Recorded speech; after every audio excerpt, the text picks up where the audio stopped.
marami pa rin ang nagdududa at hindi magawang maging kumbinsido sa mga revelasyon na nagaganap patungkol sa anak ni Kate Concepcion na umano ay anak din ni Piolo Pascual.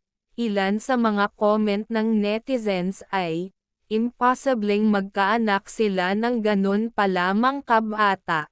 Hahaha, nagpapapansin lang yan. Sus, nagbubukas lang ng isyo para sumikat ulit. Palibhasa laos na."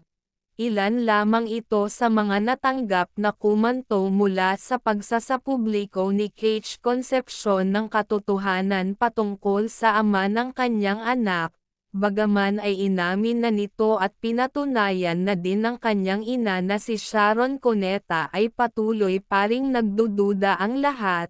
Kung kaya naman hindi na nag-atubolin pang tanggapin ni Kate Concepcion ang paanyayahan ni Boy Abunda sa kanyang show para malinis ang kanyang pangalan, at hindi na pagdudahan pa ang kanyang anak ayon sa kanyang interview ay bago pa man siya magdesisyong tanggapin ang imbitasyon ng host na si Boy Abunda ay nagawa na nilang ipa-DNA test ang kanyang anak. Doon ay ipinakita nito sa publiko ang paglabas ng positibong resulta at 79% na tsansang anak nga ni Piolo Pascual ang bata.